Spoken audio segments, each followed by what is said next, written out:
Good morning. Hello friends, आज हम बाल व्यवहार के अध्ययन की विधियाँ पढ़ने जा रहे हैं। इससे पहले हमने बाल विकास पढ़ा, बालकों का अध्ययन क्यों करना आवश्यक है यह भी हमने पहले की वीडियो में जाना। बाल व्यवहार एक शिक्षक के लिए बहुत आवश्यक होता है यह जानना कि बालक का व्यवहार कैसा है, किस तरह का है, क्यों है और उसमें किस प्रकार से सुधार करके उसकी शिक्षण प्रक्रिया को बेहतर से बेहतर बनाया जा सके ताकि वह अपना अधिगम में गुणवत्तापूर्ण सुधार ला सके। इसलिए बाल व्यवहार के अध्ययन की विधियों को पढ़ना हमारे लिए ज़रूरी है। हम शिक्षक हैं और शिक्षकों का शिक्षक बनाने भी जा रहे हैं, तो एक शिक्षक को अपने बालक में, अपने छात्र में क्या क्या देखना चाहिए और किस नज़रिए से देखना चाहिए, इसमें मदद हमें करती है बाल व्यवहार के अध्ययन की विधियाँ। जिसमें सबसे पहली विधि है जिसे हम पढ़ने जा रहे हैं, निरीक्षण विधि, या जिसे कहते हैं ऑब्जर्वेशन मेथड। ऑब्जर्वेशन मीन्स अवलोकन करना भी कह सकते हैं। ऑब्जर्वेशन का हिंदी जो अर्थ है वो अवलोकन करना भी होता है, तो ऑब्जर्वेशन मेथड है ये। इसमें आज हम पढ़ेंगे निरीक्षण का शाब्दिक अर्थ, निरीक्षण की परिभाषाएं, निरीक्षण विधि के प्रकार, निरीक्षण विधि के चरण, निरीक्षण विधि के लाभ तथा निरीक्षण विधि के दोष। निरीक्षण का शाब्दिक अर्थ, निरीक्षण शब्द जिसको अंग्रेज़ी में ऑब्जर्वेशन कहते हैं, और ऑब्जर्वेशन का सरल शब्दों में अर्थ कहें तो अवलोकन करना होता है या देख कर निर्णय करना। अवलोकन करना मीन्स हमने किसी चीज़ को बिल्कुल चुप रहकर देखा और उसके बारे में निर्णय लिया कि वह कैसा है, किस प्रकार के हाव भाव है उसके, किस प्रकार की स्थिति है उसकी, मानसिक स्थिति, सामाजिक स्थिति, यह सब देख कर निर्णय करना। जो निरीक्षण करता होता है वह इसमें केवल आँखों का प्रयोग करता है और अपने मन या मानसिक स्तर का प्रयोग करता है। कानों और वाणी का कम प्रयोग इसमें किया जाता है। अब निरीक्षण विधि का अर्थ, निरीक्षण शब्द का अर्थ हमने देखा, इसके बाद निरीक्षण विधि का अर्थ। निरीक्षण विधि क्या होती है? निरीक्षण विधि बालकों के व्यवहार के अध्ययन के लिए सबसे अच्छी विधि कही जा सकती है, क्योंकि इस विधि के द्वारा बच्चों को हम बहुत अच्छी प्रकार से समझ सकते हैं और छोटे बच्चों को, ज़्यादातर छोटे बच्चों के लिए बहुत अच्छी होती है, क्योंकि छोटे बच्चे जब हम पूछते हैं कुछ चीज़ उनसे या किसी चीज़ की अपेक्षा करते हैं तो वह शायद जवाब नहीं दे पाए, प्रश्नों के जवाब सही तरह से नहीं दे पाए, हमने जो करने के लिए कहा हो वो सही तरह से नहीं कर पाए, लेकिन उनके हाव भाव, उनकी प्रक्रिया, किस तरह से वो क्रिया करते हैं, अगर कुछ कहा गया है तो उन्हें देखकर, उन्हें ऑब्ज़र्व करने के बाद हम जो निर्णय लेते हैं या हमें जो समझ में, या निरीक्षणकर्ता को जो समझ में आता है वह निरीक्षण विधि है। इसमें आप बालकों के समूह में भी जुड़कर निरीक्षण कर सकते हैं और बालकों को दूर से खड़े होकर, देखकर, उनकी प्रक्रिया को देखकर भी निरीक्षण किया जा सकता है। निरीक्षण विधि की, निरीक्षण की परिभाषाएं। ऑक्सफोर्ड डिक्शनरी के अनुसार निरीक्षण की परिभाषा है, निरीक्षण का अर्थ है घटनाओं को जैसे वे प्रकृति में होती हैं, कार्य तथा कारण से संबंध की दृष्टि से तथ्य देखना तथा नोट करना है। क्या कहा गया ऑक्सफोर्ड यूनिवर्सिटी में? निरीक्षण का अर्थ घटनाओं को जैसे वे प्रकृति में होती हैं, जैसे प्राकृतिक रूप होता है उसका, उसी तरह से देखना और उसके कार्य तथा कारण में संबंध स्थापित करना। उसका कार्य किस कारण से है, वह जो कार्य किया जा रहा है वो किस कारण से है, उनमें संबंध स्थापित करना, उस संबंध की दृष्टि से उसको देखना और नोट करना। निरीक्षणकर्ता का सबसे इम्पॉर्टेंट कार्य होता है सभी चीज़ें नोट करके रखना। फिर गुडे एम हेड के अनुसार परिभाषा है, विज्ञान निरीक्षण से आरंभ होता है और इसे अंतिम रूप में प्रमाणीकरण के लिए निरीक्षण पर ही लौट आना पड़ता है। विज्ञान साइंस सबसे पहले निरीक्षण विधि का प्रयोग विज्ञान के क्षेत्र में किया गया। तो विज्ञान निरीक्षण से आरंभ होता है। सबसे पहले डॉक्टर के पास हम जाते हैं अगर, तो सबसे पहले क्या करता है, वो चेकअप करता है, आपको देखेगा, आपकी आँखें देखेगा, आपका मुंह खुलवा के जीभ देखेगा, फिर हाथ टच करेगा। तो ये सब क्या, निरीक्षण करना। वो कुछ बोलता नहीं है, कुछ पूछता नहीं है, हमने भी कुछ बताया, हाँ हमने परेशानी बताई कि ये हमें परेशानी है, हमारी समस्या हमने उसे बताई। तो विज्ञान निरीक्षण से आरंभ होता है। सबसे पहले निरीक्षण किया जाएगा, फिर परीक्षण किया जाएगा। उसे ये समस्या है, हमें समस्या पता तो लगानी पड़ेगी क्यों है। तो विज्ञान निरीक्षण से आरंभ होता है और इसे अंतिम रूप में प्रमाणीकरण के लिए निरीक्षण पर ही लौट आना पड़ता है। अब निरीक्षण विधि के प्रकार, 5 प्रकार की होती है निरीक्षण विधियाँ। निरीक्षण अलग अलग तरह से किया जाता है, अलग अलग जगह पर अलग अलग निरीक्षण विधि को काम में लिया जा सकता है। इसमें सबसे पहला है औपचारिक या नियंत्रित निरीक्षण।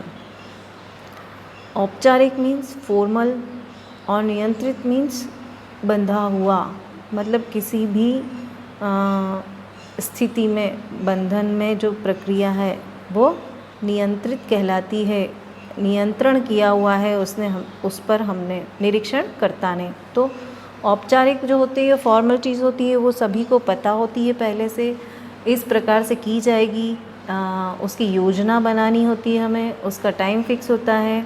तो निरीक्षणकर्ता सबसे पहले औपचारिक निरीक्षण यदि कर रहा है तो पहले बालकों को बता दिया जाता है कि इस चीज़ का निरीक्षण किया जाएगा और इस प्रकार से इस समय पर किया जाएगा। तो बालक क्या चौकन्ने हो जाते हैं उस औपचारिकता के कारण।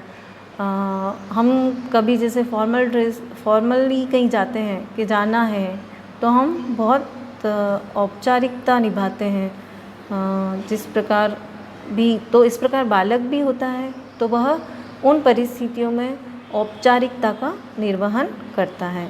फिर है सेकंड, अनौपचारिक या अनियंत्रित निरीक्षण। इस प्रकार के निरीक्षण में औपचारिकताएं नहीं होती हैं। निरीक्षणकर्ता दूर से उनको देखकर या अचानक कभी, जैसे इंस्पेक्शंस होते हैं हॉस्टल में, क्लासेस में, अचानक कोई आया और आपको देख रहा है, आप बालक क्या प्रक्रियाएं कर रहा है, किस तरह से पढ़ रहा है, किस तरह से सीख रहा है।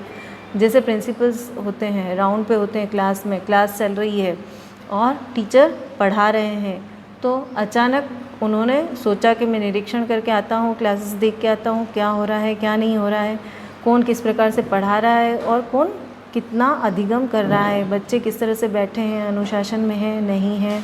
यह अनियंत्रित निरीक्षण विधि के अंतर्गत आता है। फिर सहभागी निरीक्षण, जिस समूह का हमें निरीक्षण करना है, जिन बालकों का निरीक्षणकर्ता को निरीक्षण करना है, तो उस समूह में इन्वॉल्व होके उनकी क्रियाओं में सहभागी बनकर के जो निरीक्षण किया जाता है वह सहभागी निरीक्षण विधि कहलाती है। उनके साथ रहकर उनसे जुड़ाव महसूस, वो भी निरीक्षणकर्ता से जुड़ाव महसूस करेंगे और निरीक्षणकर्ता भी उनसे जुड़ाव महसूस करेगा। लेकिन इस विधि में ये कमी देखी जाती है कि बायस हो जाते हैं निरीक्षणकर्ता, पक्षपातपूर्ण व्यवहार। किसी बालक के साथ जैसे निरीक्षणकर्ता का थोड़ा सा अटैचमेंट अच्छा हो गया तो वह उसके साथ पक्षपात कर सकता है, या किसी से कुछ अनबन हो गई तो वह उससे द्वेषपूर्ण व्यवहार कर सकता है और इसका इफ़ेक्ट उसने जो नोट किया है, उसके जो परिणाम आए उस पर पड़ता है। फिर है असहभागी निरीक्षण। सहभागी में आप खुद निरीक्षणकर्ता इन्वॉल्व होता है उनकी क्रियाओं में, और असहभागी निरीक्षण में निरीक्षणकर्ता दूर से खड़े होकर उस क्रिया का निरीक्षण करेगा तथा उसके परिणाम नोट करेगा। और सामूहिक निरीक्षण, सभी का सामूहिक रूप से निरीक्षण करना, इस ग्रुप का, उस ग्रुप का, उस ग्रुप का, क्लास का, या बहुत कुछ क्रियाएं अलग अलग तरह से हो रही है तो उनका समूह में निरीक्षण करना होता है सामूहिक निरीक्षण। ये निरीक्षण विधियों के प्रकार देखे हमने। अब निरीक्षण विधि के चरण, निरीक्षण विधि के स्टेप्स क्या होती हैं, किस प्रकार से यह की जाती है। तो सबसे पहला चरण है इसका, सबसे पहली स्टेप है योजना बनाना। किसी भी कार्य को करने से पहले प्लानिंग बनाना बहुत ज़रूरी होता है उसकी। यदि प्लानिंग नहीं की जाएगी तो हम उस तरह से कार्य नहीं कर पाएंगे जिस तरह से हम करना चाहते हैं, उसके परिणाम भी हमें उतने बेहतर प्राप्त नहीं हो पाते। तो सबसे इम्पॉर्टेंट है योजना बनाना। कितनी बजे होगा, किस जगह होगा, कितने बच्चे इस निरीक्षण में शामिल होंगे, उनकी समस्याएं किस तरह की है, उनके जो क्वेश्चनर हैं या हम अवलोकन कर रहे हैं, तो क्वेश्चनर तो है ही नहीं खैर, लेकिन अवलोकन करने के जो पॉइंट्स बनाए हमने कि इन चीज़ों का अवलोकन करना है, ये सब प्लानिंग के अंतर्गत बनाए जाते हैं। सेकेंड है व्यवहार का निरीक्षण करना। प्लानिंग कर ली हमने, शुरू हो गया निरीक्षण। जब निरीक्षण करता गया, निरीक्षण शुरू हो गया, तो सबसे पहले उसको बालकों के व्यवहार का निरीक्षण करना होता है। किस प्रकार का व्यवहार कर रहे हैं बच्चे, उनकी शारीरिक, सांवेगिक, मानसिक स्थिति कैसी है, सभी प्रकार का व्यवहार उसे देखना होता है। फिर थर्ड है निरीक्षण कार्य का विश्लेषण और व्याख्या। निरीक्षण कार्य का विश्लेषण और व्याख्या करना। जो हमने निरीक्षण किया, जिन पॉइंट्स के आधार पर किया, उन्हीं पॉइंट्स के आधार पर, उन्हीं बिंदुओं के आधार पर उस कार्य का विश्लेषण किया जाता है कि इस तरह का कार्य बालकों ने किया और इस प्रक्रिया द्वारा किया, और फिर उसकी व्याख्या की जाती है। और लास्ट में है सामान्यीकरण करना।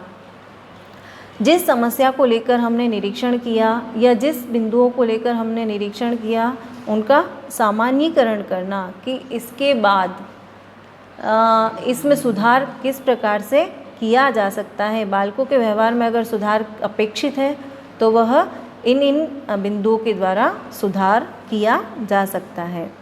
ये निरीक्षण विधि के चरण थे। अब निरीक्षण विधि के लाभ क्या क्या होते हैं और उसमें दोष क्या क्या। पहले हम लाभ लेते हैं। बालकों का सहज और स्वाभाविक अध्ययन। जब हम निरीक्षण करते हैं, बालकों के साथ रहकर निरीक्षण करते हैं, तो वह निरीक्षण सहज और स्वाभाविक रूप में संपन्न होता है। जैसा कर रहे हैं बालक, उनको हम केवल देख रहे हैं, हमने उन्हें कहा नहीं है, किसी प्रक्रिया में बांधा नहीं है, तो उनका अच्छी तरह से अध्ययन किया जा सकता है इस विधि द्वारा। अन्य विधियों के द्वारा ऐसा नहीं किया जाता। फिर नियंत्रित परिस्थितियों के अभाव में भी अध्ययन करना संभव होता है। बहुत सारी विधियों में, जैसे प्रायोगिक विधि होती है, क्षेत्र शिक्षण विधि होती है, व्यक्तिगत अध्ययन विधि होती है, उनमें नियंत्रित परिस्थितियाँ होती है। किसी एक टॉपिक को लेकर हम बच्चों का अध्ययन करते हैं, बालकों का अध्ययन किया जाता है। तो जो प्रायोगिक विधियाँ होती है उसमें एक सेटअप चाहिए हमको, प्रयोगशाला चाहिए हमको, या ऐसा एटमॉस्फेयर चाहिए। लेकिन निरीक्षण विधि में ऐसा कुछ भी हमें ज़रूरत नहीं होती। जहाँ भी बच्चा अगर कक्षा में है, बच्चा अगर फील्ड में है, बच्चा अगर घर में है या सड़क पे चल रहा है, तो हम उसका निरीक्षण कहीं भी, किन्हीं भी परिस्थितियों में किया जा सकता है। तो नियंत्रित परिस्थितियों की आवश्यकता इसमें नहीं होती है। निरीक्षण के पश्चात पुनः निरीक्षण करना भी संभव होता है।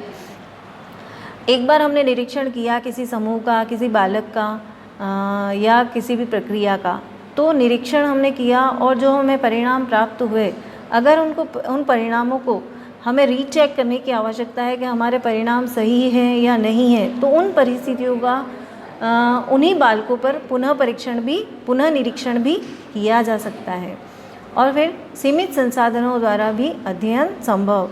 निरीक्षण विधि के अंतर्गत कोई संसाधन हमें नहीं चाहिए। एक पेन, कॉपी, नोटबुक है हमारे पास और निरीक्षण करता है, तो वह कहीं भी जाकर निरीक्षण कर सकता है और एक कागज़ पर उसको नोट कर सकता है। निरीक्षण विधि के दोष।